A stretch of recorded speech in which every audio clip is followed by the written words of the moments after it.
Hello everyone, आप देख रहे हैं फैक्टोरियल और मैं हूं आपका प्यारा सा दोस्त प्रशांत। दोस्तों, दुनिया में बहुत सारे डेंजरस यानी खतरनाक ट्रायंगल्स के बारे में तो आपने कभी न कभी कहीं न कहीं जरूर सुना होगा, लेकिन दोस्तों उन्हीं में से एक ट्रायंगल है बर्मुडा ट्रायंगल। बर्मुडा ट्रायंगल की क्या खास बात है, आज हम लोग जानेंगे। आखिर क्यों ऐसा होता है कि प्लेन्स, एयरक्राफ्ट, याच, शिप कुछ भी जाता है वहां पर तो जाने की उसकी प्रोबेबिलिटी है, लेकिन लौटने की कोई भी प्रोबेबिलिटी नहीं है। आखिर क्या होता है दोस्तों कि वे जाते तो जरूर हैं, लेकिन लौट कर आना संभव नहीं हो पाता है, या कुछ गए भी और कुछ लौटे भी, कुछ गए भी कुछ नहीं भी लौटे। ऐसा क्यों होता है दोस्तों? बर्मुडा ट्रायंगल एक ट्रायंगुलर रीजन है, या कहें तो एक ट्रायंगुलर एरिया है जो कि 3 पॉइंट्स के बीच में लाई करता है। नॉर्थ में बर्मुडा आइलैंड, अगर वेस्ट ऑफ अटलांटिक में देखें तो यहाँ पे मियामी, जिसको हम लोग मैजिक सिटी या गेटवे ऑफ अमेरिका के नाम से जानते हैं।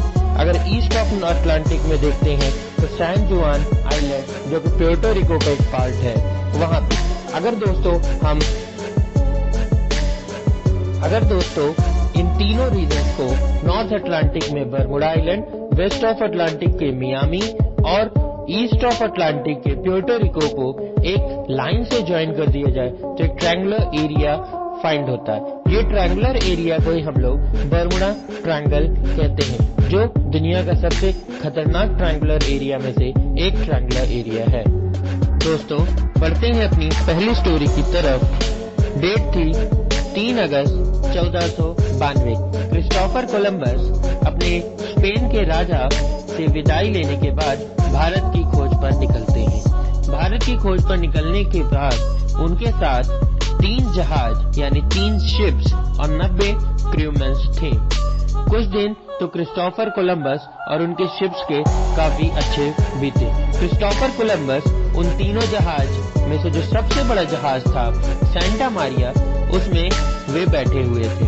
कुछ दिन बीतने के बाद दोस्तों, जैसे ही उनका जहाज सरगासो सी, जो कि एक मिड पॉइंट है ट्रायंगुलर एरिया का, जो कि नॉर्थ ऑफ अटलांटिक और वेस्ट ऑफ अटलांटिक और ईस्ट ऑफ अटलांटिक में जो तीनों को ज्वाइन करने पे एक ट्रायंगुलर एरिया जिसे हम बर्मुडा ट्रायंगल के नाम से जानते हैं, वो जब बनता है तो उसके बीच में एक सी पाया जाता है। वो सी को ही हम लोग कहते हैं सरगासो सी। आखिर इसमें क्या खास बात है? सरगासो सी एक ऐसा सी है दोस्तों, ऐसा सी है जिसमें सीविड्स पाए जाते हैं। सीविड्स इतनी ज्यादा अमाउंट में होते हैं कि वो बोट्स को आगे या फेरीज को आगे ले जाने के लिए डिफिकल्टीज प्रोवाइड करते हैं। अगर कोई टरबाइन या स्टीम इंजन जाता है तो वो नॉर्मली वहां फंसने के उसके मैक्सिमम चांसेस रहते हैं, क्योंकि वो जो सीविड्स रहते हैं वो टरबाइन को कैप्चर कर लेते हैं पूरा, और रोटर उन्हें मूव नहीं कर पाता है। इसीलिए ये जो सरगासो सी है वो किसी भी शिप्स के लिए बहुत डिफिकल्ट होता था पार करना। तो दोस्तों, तीनों जहाज उनके सरगासो सी में जाते हैं। जैसे ही सरगासो सी में तीनों जहाज क्रिस्टोफर कोलंबस के पहुंचते हैं, क्रिस्टोफर कोलंबस ने देखा कि अ बॉल ऑफ फायर, एक आग का गोला आसमान से गिरा और समुद्र में जाकर खो गया, जो कि एक बहुत सी रोचक स्टोरी है। लेकिन वो कहां से आग का गोला आया, क्यों आया, या कोई एक बनावटी बातें हैं, ये आज तक कोई नहीं जान पाया। दूसरी बात क्रिस्टोफर कोलंबस ने कही अपनी बुक में कि वे जैसे ही सरगासो सी के पास पहुंचते हैं तो उनका कंपास जो था वो सही डायरेक्शन पॉइंट आउट करना बंद कर दिया। जैसे ही वे कुछ दूर और आगे बढ़े, क्योंकि उनके क्रूमेंस काफी मना कर रहे थे, 90 क्रूमेंस थे कि अब आगे नहीं बढ़ना चाहिए, लेकिन क्रिस्टोफर कोलंबस वाज स्टबर्न, काफी जिद्दी थे, तो उन्होंने कहा कि नहीं, हम आगे बढ़ेंगे। जैसे ही वे आगे बढ़ते हैं तो सरगासो से क्रॉस करते हैं तो वे अपने साउथ डायरेक्शन की ओर, जो बहुत सारी तेज हवा के कारण वे सदर्न डायरेक्शन की ओर मूव हो जाते हैं। जैसे ही वे सदर्न डायरेक्शन की ओर मूव होते हैं तो वो एक शाम होते होते एक आइलैंड पे पहुंचते हैं। उस आइलैंड का नाम रहता है ब्रह्मास आइलैंड, क्योंकि वो भारत की खोज में निकले थे, लेकिन उन्हें भारत तो मिला नहीं, लेकिन उन्होंने एक आइलैंड की खोज की जिसका नाम था ब्रह्मास, जो कि आज मोर देन 700 आइलैंड्स का कॉम्बिनेशन है ब्रह्मास। और ये एक इंडिपेंडेंट यूएनओ में अथॉरिटी है। आज जो है जो कॉम्बिनेशन ऑफ 700 आइलैंड्स है, और ये एक इंडिपेंडेंट नेशन है यूएनओ में। दूसरी बात उन्होंने कही कि जब वे आइलैंड में रात में स्टे कर रहे थे तो उन्हें दूर से एक लाइट जो थी वो काफी फ्लिकर होते हुए दिख रही थी। फ्लिकर मतलब एक कैंडल जैसे जलती है बुझती है, वैसे ही उन्हें एक लाइट दिख रही थी जो कि कभी जलती थी कभी बुझती थी, कभी जलती थी कभी बुझती थी। तो उन्हें पता नहीं चल पा रहा था कि आखिर दोस्तों बात क्या है, क्यों ये लाइट जल रही है। क्योंकि क्रिस्टोफर कोलंबस वाज स्टबर्न और वे जानना भी चाहते थे कि ऐसा क्यों हो रहा है, बट बिकॉज ऑफ 90 क्रूमेंस वे वहां पे जा नहीं पाए और उनकी डिस्कवरी इंडिया की बजाय ब्रह्मास आइलैंड तक ही रह गई। Story number 2, sister ships. Sister ships दोस्तों 3 शिप्स का एक कॉम्बिनेशन था जो कि यूएस नेवी ने डिजाइन किया था। इसमें 3 शिप्स आते थे, पहला साइक्लोप्स, दूसरा प्रोइटस और तीसरा नेरियस। दोस्तों डेट थी 4 मार्च 1918। यूएस साइक्लोप्स अपनी जर्नी में था, वो फ्लोरिडा से काफी दिन पहले निकल चुका था। उसमें 11,000 टन मैंगनीज ओर था, साथ ही 306 क्रूमैन और पैसेंजर्स थे। लास्ट रेडियो कॉल जो रिकॉर्ड हुई थी वो 4 मार्च 1918 की थी, जो कि यूएस साइक्लोप्स की थी। उसके बाद से यूएस साइक्लोप्स का कोई भी कांटेक्ट दोबारा से नहीं हुआ और यूएस नेवी को ये एक सबसे बड़ा अटैक था या हार्ट अटैक था, क्योंकि ये एक बहुत बड़ा कार्गो शिप्स था और वर्ल्ड वॉर 1 में ये काफी यूएस नेवी की हेल्प कर रहा था। दूसरी घटना है दोस्तों नवंबर 3, 1941 की। इस दिन दोस्तों सैन थॉमस आइलैंड से प्रोइटस, जो कि एक सिस्टर शिप्स का ही एक शिप है, तो प्रोइटस ने अपनी जर्नी स्टार्ट की। अब इसकी जर्नी जो थी वो वर्जिन आइलैंड में जाके एंड होती। इसमें भी दोस्तों मैंगनीज ओर था, क्योंकि वर्ल्ड वॉर 1 खत्म हो चुका था, वर्ल्ड वॉर 2 स्टार्ट हो चुका था। Number 3, flight 19। दोस्तों ये बात है दिसंबर आफ्टरनून की, जब यूएस एयरफोर्स के 5 लड़ाकू विमान, जिनमें 5 ट्रेनिंग पायलट्स प्लेन्स को उड़ा रहे थे। अप्रॉक्स 3:45 PM दोपहर पे एक संदेशा रेडियो कॉल के माध्यम से आता है। रेडियो कॉल में जो पायलट ऑफ लीडिंग ग्रुप थे, उन्होंने एक संदेशा दिया कि वे रास्ता भटक चुके हैं। 1 घंटे बाद ही अप्रॉक्स 6 PM पे 5 प्लेन एयर स्पेस से डिसअपियर हो जाते हैं या गायब हो जाते हैं। यूएस एयरफोर्स ने सोचा कि हो न हो उनका फ्यूल खत्म हो गया होगा और वो गल्फ ऑफ मैक्सिको में जाके क्रैश कर गए होंगे या और कोई भी पॉसिबल रीजन। इस घटना के तुरंत बाद ही सवेरे ही यूएस नेवी ने अपने रेस्क्यू प्लेन्स को भेजे। रेस्क्यू प्लेन्स ने खोज चालू कर दी। सभी 5 प्लेन्स के रैकेट फाइंड करने के और क्रूमैन्स को फाइंड करने की ये कोशिश भी नाकाम रही। कोई भी न पायलट्स मिला, न प्लेन मिले, न प्लेन के पार्ट्स मिले। ये एक तरह का एस्टोनिशिंग या कहे तो सरप्राइजिंग इंसिडेंट था यूएस एयरफोर्स के लिए। Story number 2, part 2। Star tiger नाम का दोस्तों एक ब्रिटिश पैसेंजर प्लेन हुआ करता था। ये बात है 24 जनवरी 1948 की, जब स्टार टाइगर प्लेन ने लिस्बन से अपनी टेक ऑफ किया और उसे सांता मारिया पे रिफ्यूलिंग के लिए स्टॉप होना था। प्लेन आसानी से लिस्बन से सांता मारिया पहुंच जाता है, बिकॉज सांता मारिया के आगे वेदर काफी खराब था। इसीलिए पायलट ने सोचा कि सांता मारिया पे वेदर काफी खराब था, इसीलिए पायलट ने सोचा कि सांता मारिया पे स्टे करते हैं जब तक कि वेदर अच्छा ना हो जाए। लेकिन वेदर अच्छा नहीं हुआ। पायलट ने नेक्स्ट डे सांता मारिया से टेक ऑफ किया, लेकिन स्पाइट ऑफ स्ट्रॉन्ग विंड, हवा काफी तेज बह रही थी। पायलट के साथ 25 पैसेंजर और कुछ क्रूमैन्स भी उसी प्लेन्स में थे।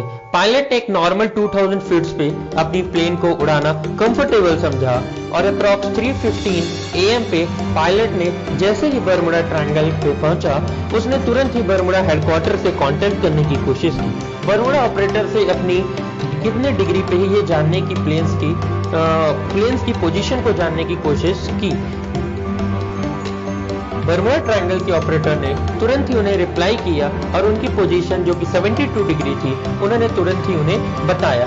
ऑपरेटर ने उनसे पूछा कि वे कब तक ही एयर स्ट्रिप पे आएंगे, लेकिन प्लेन्स के पायलट की तरफ से थोड़ी देर में एक रिस्पॉन्स आया कि वो 5 AM तक पहुंच जाएंगे। लेकिन दोस्तों ऑपरेटर ने दोबारा 3:50 AM, 4:40 AM, पे कांटेक्ट करने की कोशिश की, लेकिन उनका कोई भी कांटेक्ट नहीं हुआ। उसके तुरंत बाद ही बर्मुडा ऑपरेटर ने स्टेट ऑफ इमरजेंसी अप्लाई कर दी ताकि उस प्लेन को खोजा जा सके। लेकिन दोस्तों उसके बाद ही कोई भी प्लेन, उसका कोई भी ट्रेस या कोई भी तरह का डिस्ट्रेस कॉल, कुछ भी तरह की बात नहीं सामने आई। ना ही प्लेन मिला, ना ही पायलट मिले, ना ही उसके क्रूमेंस मिले, कुछ भी नहीं मिल सका। यह भी घटना एक अनसॉल्व्ड मिस्ट्री की ही एक घटना रह गई। 1 साल से कम समय में भी डाउलो DC-3 विमान का लॉस्ट हो जाना ये दुनिया के लिए एक सरप्राइजिंग इंसिडेंट था। आफ्टर स्टार टाइगर दोस्तों, डाउलो DC-3 विमान जिसमें 27 पैसेंजर और कुछ क्रूमेंस थे, वो रिपोर्टेड लॉस्ट हुआ। उसने अपनी लास्ट लोकेशन मियामी से 50 मील्स पहले यानी 80 किलोमीटर पहले की लोकेशन दी। उसके बाद वो मियामी एयर स्ट्रिप पर नहीं पहुंचा, लेकिन वो कहां गया किसी को नहीं पता, वो किधर गया किसी को नहीं पता।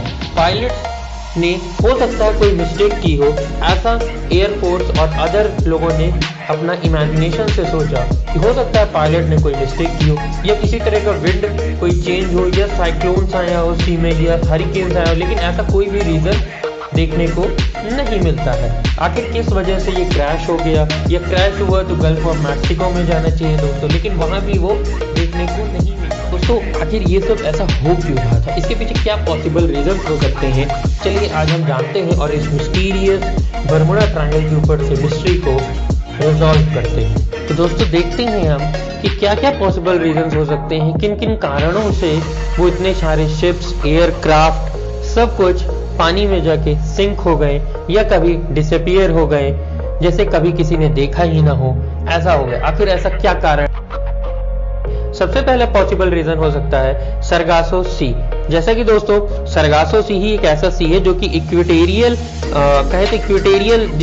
ट्रायंगुलर एरिया के बीच में पाए जाने वाला एक एरिया है, जो कि सरगासो सी में सबसे खास बात यह है कि सरगासम से भरा हुआ है। सरगासम मतलब एक सीविड्स होते हैं जो कि अनयूजफुल होते हैं किसी भी चीज के लिए। अगर आज की डेट की बात करें दोस्तों, कोई भी प्लेन जो कि सरगासो सी के ऊपर से जाती है तो बिकॉज वहां पे इतने ज्यादा सरगासो हैं, इतने ज्यादा वीड्स हैं, प्लांट्स हैं जो कि फ्लोट कर रहे हैं, वो किसी की भी टरबाइन, प्रॉपलर या कहीं पे भी जाके फंस सकते हैं और उसकी जो वर्किंग है उसको डिस्ट्रॉय कर सकते हैं। टर्बाइन्स के मोटर्स को एसिडिफाई करके उसको स्टॉप करवा सकते हैं, वर्किंग उसको करोड करवा सकते हैं। इन सभी वजहों के कारण से ये सरगासो जो है, ये जो वीड से जनरेट होते हैं उस सी में, सरगासो सी में, ये बहुत ही डेंजरस है किसी भी शिप्स के लिए, किसी भी याच के लिए। सरगासो सी पे कई सारी करंट्स भी जनरेट होती हैं। ईस्ट साइड से, ईस्ट ऑफ अटलांटिक से बात करें तो canary current, gulf of stream से गल्फ स्ट्रीम करंट, और नॉर्थ अटलांटिक से नॉर्थ करंट, इक्वेटोरियल साइड से, सदर्न साइड से भी एक करंट जनरेट होती है।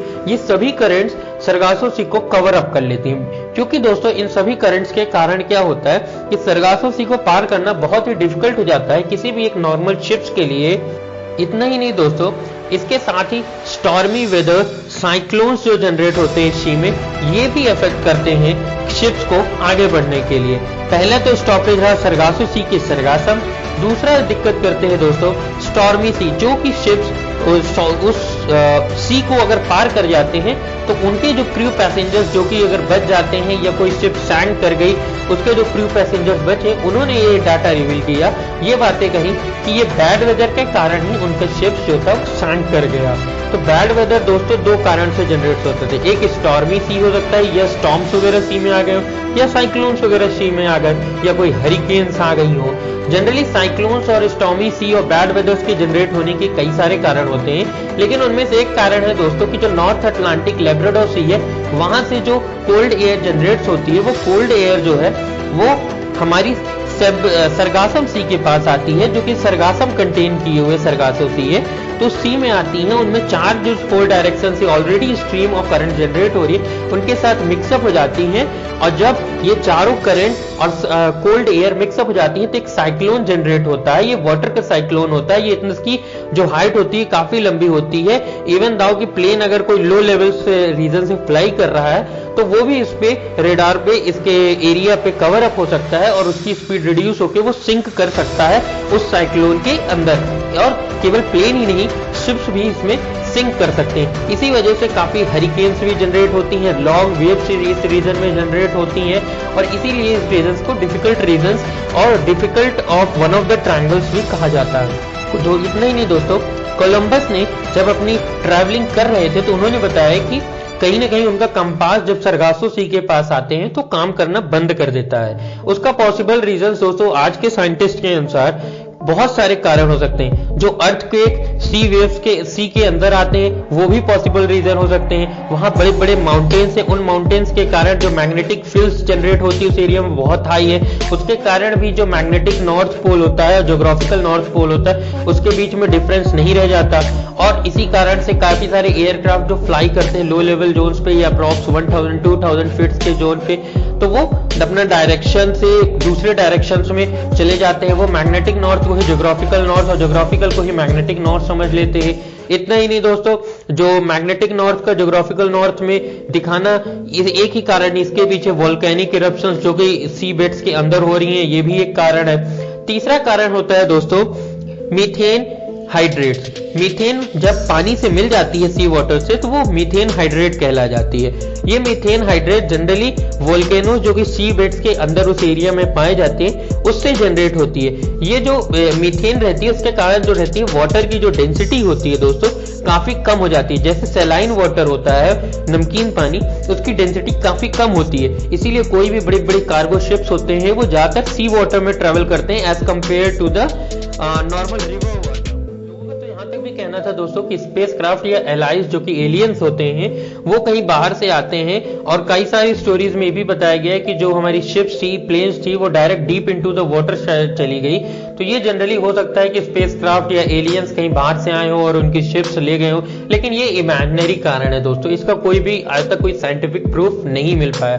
चौथा मेन कारण हो सकता है दोस्तों फॉर्मेशन ऑफ हेक्सागोनल क्लाउड। जो हेक्सागोनल क्लाउड जो कि नासा के द्वारा बताया गया कि जो उस एरिया में ज्यादातर हेक्सागोनल क्लाउड जनरेट होते हैं और जिनकी जो अप्रॉक्स डायमीटर होता है वो 20 kilometre to 50 kilometre in the radius in the diameter होता है। लेकिन दोस्तों इतना ही नहीं, ये हेक्सागोनल क्लाउड्स के कारण क्या होता है, एक टनल जैसे जनरेट होता है। कोई भी शिप्स अगर या कोई भी प्लेन जो रहती है वो फ्लाई कर रही है अपने एक जोन पे और उस जोन पे जब प्लेन फ्लाई करती रहती है तो उसके चारों ओर क्लाउड से क्लाउड रहते हैं। अगर वो क्लाउड्स अगर हेक्सागोनल का शेप्स ले ले तो वो प्लेन को काफी डिफिकल्ट हो जाएगा कि उस क्लाउड्स को पार करके निकले, क्योंकि उसका डायमीटर जो है काफी बड़ा है। उस एरिया में दोस्तों इतना ही नहीं, स्पीड जो रहती है नॉर्मल प्लेन्स की अगर 45 किलोमीटर पर आवर पे, जो कि होती नहीं है, लेकिन 45 किलोमीटर अगर हम आवर की स्पीड ले तो उसकी स्पीड वहां से बढ़कर 117 to 120 to 195 kilometre per hour तक स्पीड इंक्रीज हो सकती है।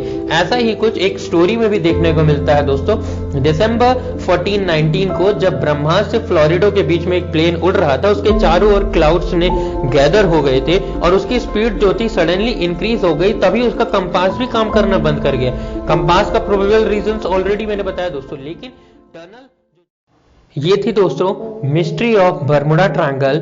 सेम इसी तरह ड्रैगन ट्रायंगल और भी जितने ट्रायंगल जो कि इक्वेटोरियल, ये थी दोस्तों मिस्ट्री ऑफ बर्मुडा ट्रायंगल, जिसको हमने हर तरफ से समझने की कोशिश की। कुछ इसी तरह दोस्तों ड्रैगन ट्रायंगल और इंडिया में आने वाले इक्वेटर के सामने जितने भी ट्रायंगल्स हैं उन एरिया में भी यही देखने को मिलता है।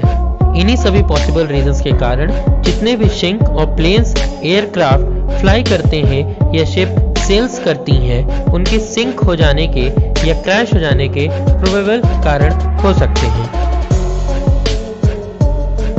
आई होप दोस्तों आप सभी को ये वीडियो पसंद आई होगी। मिलते हैं फैक्टोरियल के अगले सेगमेंट में, तब तक मुझे दीजिए इजाजत। जय हिंद, जय भारत।